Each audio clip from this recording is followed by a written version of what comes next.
Hello. ये है कांग्रेसी घास, दुनिया का सबसे खतरनाक घास। हमारे लिए ये कांग्रेसी घास है, किसी के लिए चटक चांदनी, किसी के लिए छोटी गोभी, किसी के लिए स्टारवीड और किसी के लिए व्हाइट टॉप। लेकिन आप लोगों को बता दूं, इस घास को किसी भी नाम से बुला लीजिए, ये दुनिया के सबसे 7 डेंजर जो घास होते हैं उनमें से एक है। इसकी खास बात क्या है? जैसे इसका पौधा यहां पर लगेगा तो यहाँ पे आसपास जो भी वनस्पति होगी उसे टोटली ये खत्म कर देगा। दूसरी बात, इसकी एक खास बात और है। ये पौधा अगर यहाँ पे लगा हुआ है तो यहाँ की मिट्टी की लगभग जो क्षमता है, उसके न्यूट्रिएंट्स हैं, उनको बहुत तेजी से ये खींच लेगा। और ये खास बात ये है कि इस पौधे से अस्थमा जैसी बीमारियां, इस पौधे से आप लोगों को स्किन की बीमारियां, और इसी के साथ साथ कुछ लोगों को सांस से जुड़ी और बीमारियां भी इसी पौधे से होती हैं।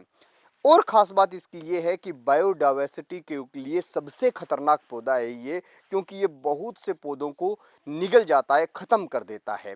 और इसका पौधा जब एक बार लगता है तो ये जितने फूल हैं ये बीज में कन्वर्ट होते हैं और एक ही बार में हजारों की संख्या में नए पौधों को ये जन्म देने की क्षमता रखता है। दुनिया के किसी भी कोने में इसको लगा लो, हर जगह ये हो जाता है।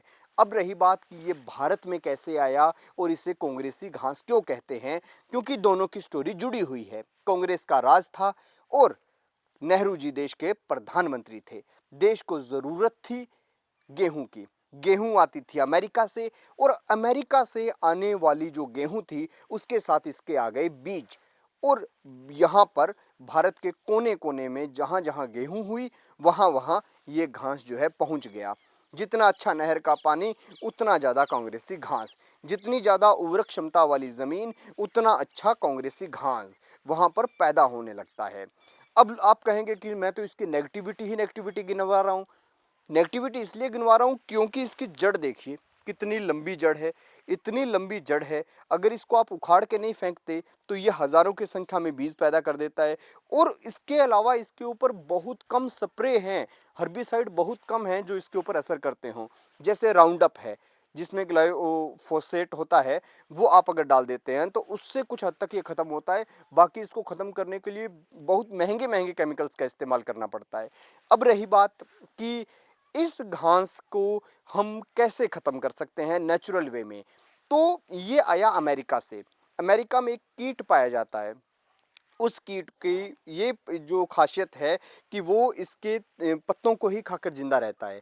तो पाकिस्तान के अंदर ये हुआ कि जब वहां पर बहुत बड़ी मात्रा में ये हो गया तो वहां की सरकार ने फिर एक फैसला लिया कि अमेरिका से वो कीट मंगवाए, और जून जुलाई और अगस्त और सितंबर के महीने में उन्हें जो है छोड़ना शुरू कर दिया खेतों के अंदर। तो कुछ हद तक उन्हें इससे राहत मिली। सबसे ज़्यादा ये होता कहाँ पे है? खाली प्लॉटों में होता है, सड़क के किनारे होता है, बंजर ज़मीन में, जो खाली ज़मीन पड़ी होती है उसमें होता है, और जिस ज़मीन के अंदर आप थोड़ी बहुत रखवाली नहीं कर पाते वहाँ होता है।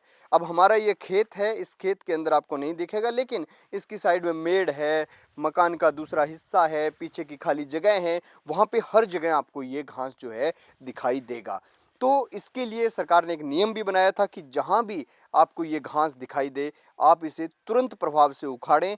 और इसका एक ही जो समाधान है वो ये है कि या तो इसको जड़ से उखाड़ कर फेंकें, या फिर जो कीट इसे खाते हैं वो कीट लाके इसके ऊपर छोड़ें, ताकि ये धीरे धीरे खत्म हो जाए। और वो कीट जो अगर 500 छोड़ेंगे तो 50,000 की संख्या में वो ग्रोथ कर जाएंगे, और धीरे धीरे वो आपके इलाके में फैल जाएंगे। तो ये घास जो है धीरे धीरे खत्म हो जाएगा। ये एक्सपेरिमेंट बड़े स्तर पे पाकिस्तान में किया भी गया। अब रही बात कि इससे और क्या प्रॉब्लम आती है, आपको पता होगा आज से कुछ साल पहले, लगभग 2007 से 2010 के बीच में कई सालों तक ये लगातार खबरें आई कि मिलीबग का जो अटैक है वो कपास की फसल पे बहुत ज़्यादा बढ़ गया। और उसका रीज़न क्या था कि मिलीबग इसके ऊपर बड़ी मात्रा में चिपक जाता था और इसे अपना घर बना के सारा का सारा अटैक जो है वो जाके कपास पे करता था। इस पे चिपक जाता था और बहुत बड़ी मात्रा में इकट्ठा हो जाता था, फिर जब कपास लगा दी तो उनके खेतों में फैल जाता था। तो नरमे और कपास को सबसे ज़्यादा नुकसान मिलीबग से हुआ, और मिलीबग को बुलावा दिया इस भाई साहब ने। तो हम तो इसके पौधे को जहाँ देखते हैं उखाड़ के फेंक देते हैं, आप भी फेंकिएगा। हाँ, इसकी एक पॉजिटिव बात भी है, और पॉजिटिव बात यह है कि इसके अंदर बहुत बड़ी मात्रा में नाइट्रोजन और फास्फोरस होता है। जो लोग गोबर की खाद अगर कहीं बनाते हों तो आप उसके अंदर इसको मिक्स कर दीजिए। याद रहे कि इसका बीज नहीं बना हुआ होना चाहिए, सीधा मिक्स कर दीजिए। ये बहुत अच्छी खाद के रूप में काम भी करेगा। इसके साथ ही आपको बता देता हूँ कि इसके छोटे मोटे जितने पौधे हैं सभी खतरनाक हैं। ये देखो कितनी बड़ी बड़ी जड़ें हैं।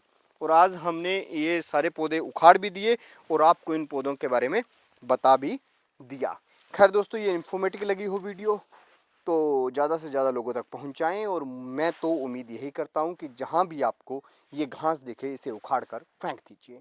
देखते रहिए ABC इंडिया।